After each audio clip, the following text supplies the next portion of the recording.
In this video, you will find out how to travel significantly cheaper as a solo cruiser. Hi, I'm Gary Bembridge of Tips for Travelers and also the author of a couple of cruise books, including the Cruise Traveler's Handbook and Essential Cruise Tips. The challenge with cruising as a solo traveler is you'll find there's a surcharge on many cruise lines and itineraries of anything between 50% and 100% of the room rate. So it can be very expensive to cruise. So I have 5 tips to show you how you can cruise in a much more cost-effective way. Search out cruise lines and ships that have solo cabins. The good news is that pretty much all the major cruise lines, as they bring in new ships, are bringing in ships with a percentage of solo cabins. They understand this is a growing trend and very important. A couple of the cruise lines that I would recommend you specifically take a look out for is Cunard. All 3 of their ships, the Queen Mary 2, Queen Elizabeth, and the Queen Victoria, they all now have solo cabins. There's not a lot of them, but they do have them available.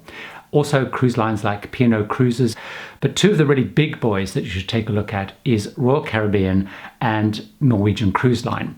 Now, Norwegian Cruise Line has what I think is one of the most innovative things when it comes to solo cruising. They've created this area on some of their larger ships which are only solo cabins. So you have, use your key card to enter that area, so it has a little bit of extra security around it.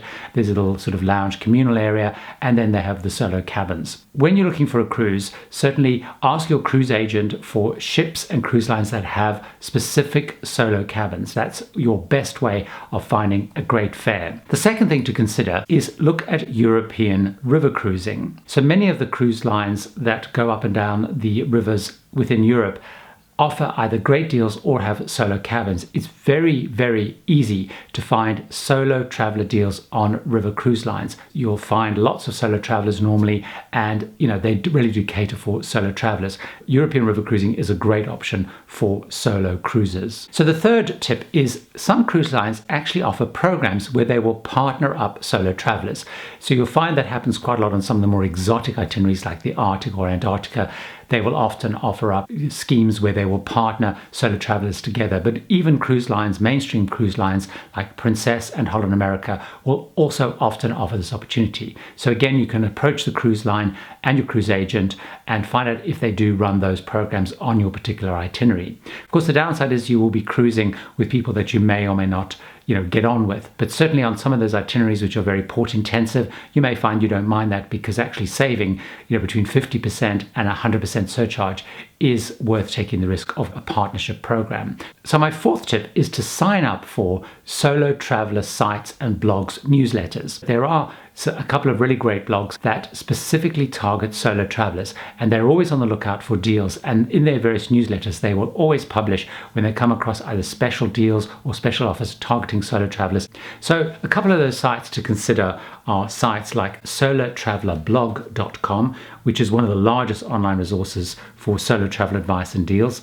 There's also singlestravelintel.com and solosHolidays.co.uk. The other thing I would also do when you're signing up for newsletters is, if there are any particular cruise lines that really appeal to you, whether it's Holland America, Cunard, Royal Caribbean, whatever it is, also sign up for their newsletters, because it's those newsletters where they will also publish promotions when it comes to solo travelers. So I'm frequently getting newsletters where they will have a specific time of the year or a program targeted solo travelers. So my 5th tip is actually another one related to using the internet. What you can do on sites like Google, for example, is if you search solo cruise deals or solo traveler cruises, and it will give you various resources and tips, etc. But then set up an alert. It's very easy to do. If you type in that particular search term, you can then set up an alert as various articles or promotions come up and are picked up by search engines like Google. They will send you an alert about those deals.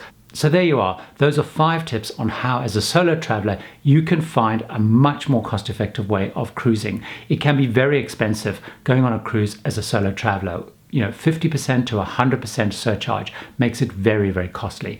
But there are different resources you can use, and increasingly the great news is cruising is really focusing on solo travelers. If you liked the video and you found the tips helpful, it would be great if you liked the video.